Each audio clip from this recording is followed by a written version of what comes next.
vow is more than just words. It's a sacred covenant. But what happens when love fades? When promises feel broken? When forever seems impossible?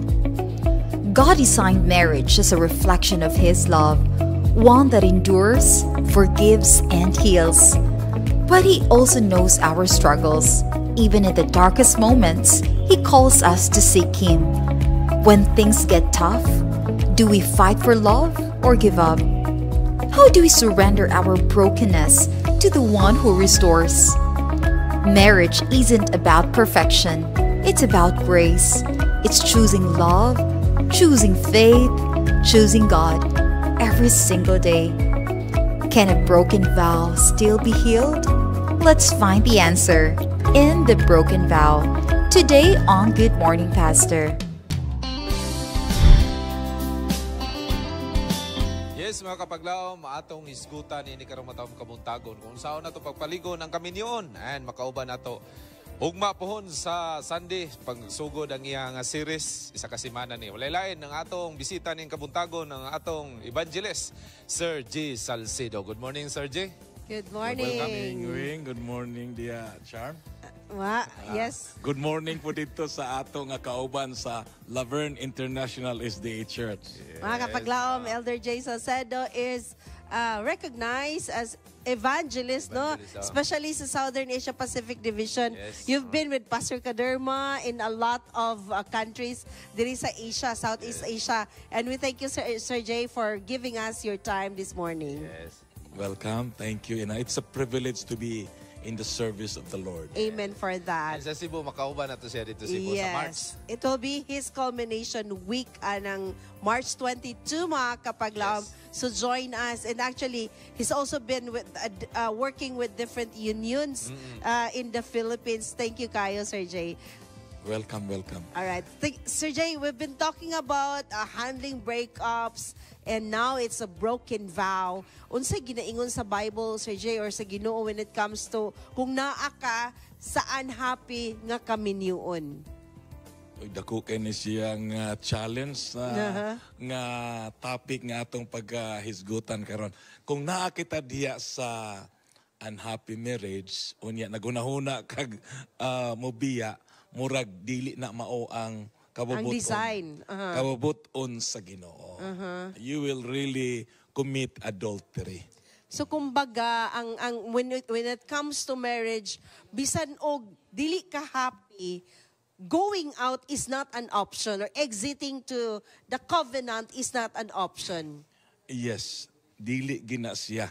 Kay ang sugilanon manggod sa kapanahunan ni Ginoong Hesus na nangutanan niya. Naingon siya nga magtutudlo.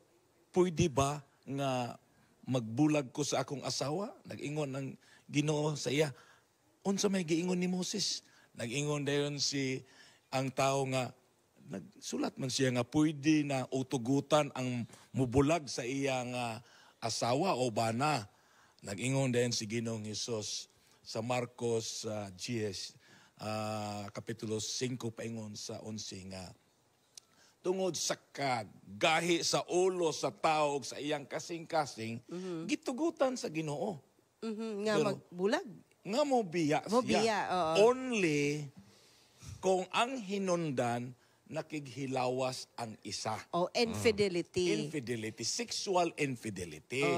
Okay? Dili lain kay naman po'y financial infidelity, sexual infidelity. So dili yun pwede nga mobiya ka.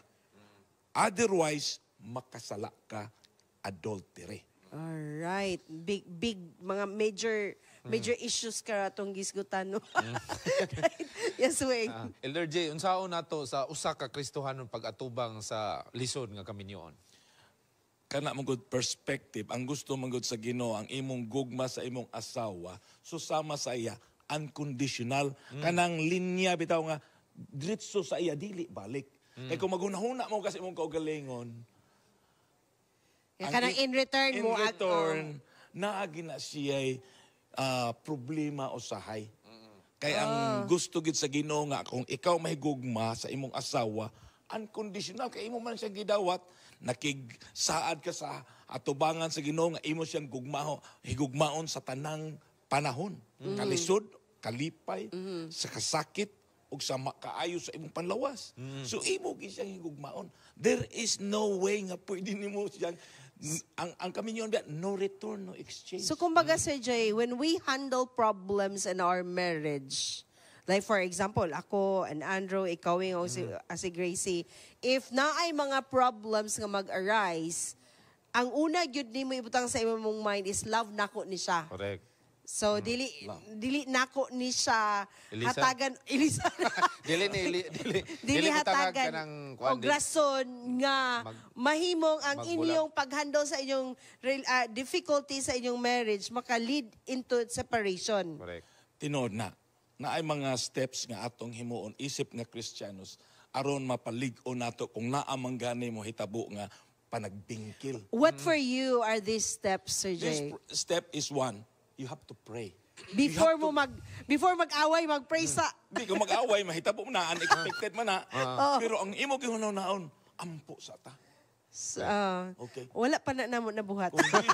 Ako many times na Nag-ampo sa ampo gid ko niya kung makaya nako nga mag-ampo ming duha 100% solved yeah, na. solved na. Kaya nag-ampo na Pero good. kung usahay man good, magpagahi ning atong asawa. Ayos sa mag-pray kayo, di ako ka-istorya. Pero pasagdan sa asawa, Sir J, ug magsigig yaw-yaw. Paminahon lang sa gyud. Dili sa Kung kontrahon. makaya nimo, paminahon. Paminahon. Ang ako dili nako makaya kay mo dako man ang problema kay makarespan man gid ko. Ang akong himuon nga magampo sa ta. Ayaw tuguti nga si Satanas magduriher sa ato nga kinabuhi karong adlaw. Mao so ginang una akong gid na. isulti. Nya kung dili gyud sayang akong asawa gahay gyud kayo kay very kon magid siya kanang strong personality. I choose her because of strong personality. Makasinggit gid ko usay in the name of Jesus Christ, Satanas pahawa. Undang siya mga kapaglaom, undang yun. Epektibo basta. Sincero ang imong pag-ampo sa Ginoo. Wala pa magkasiando ni Tinoon yun, please. Musulod gani si Satanas. Gubot yun ang inyo. Correct. Tama. Yeah, agree. Gubot yun, gubot. Especially, Nana ko idea ron, Charm. In the name of Jesus, awa Satanas. Tinood na, tinood. Okay.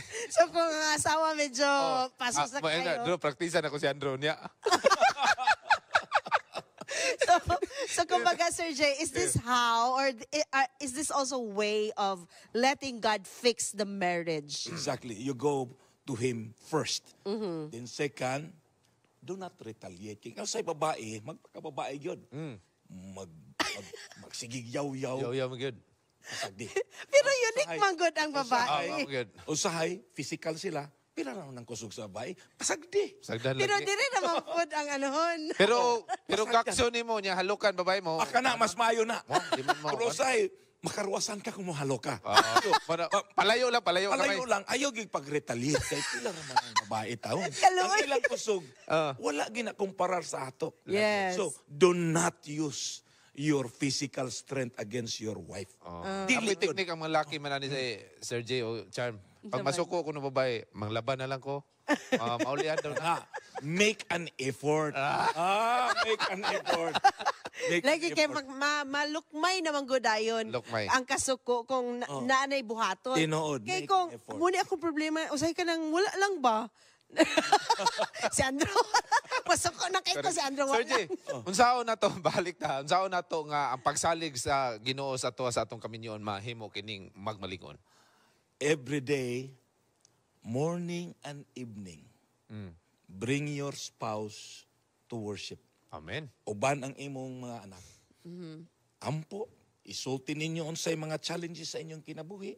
Naamoy pa ngayon sa Ginoo, isulti. Kung naamoy pa nagbingkil, isulti. Sulti. Buntag o gabi, kay mao gina iyang gitudlo kana. Correct. Labi nagkadlaw, no? So baga ko to start your day and to end, sum up your day with a loving Lagi. prayer. I mean, loving and tender nga paghigugmay sa usag-usa. Charm, ikaw may babae. Unsaon may sekreto nga dili madakong away.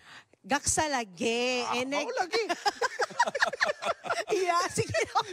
Oh, gakson lagi. Gakson lagi. Kung masuko, gaksa lang. Nya ingnon din, I love you, Ibol. Yes. Wala na. Wala na. Kaysa wala lang. Kaon itag pizza, Ibol. si- Ulian na.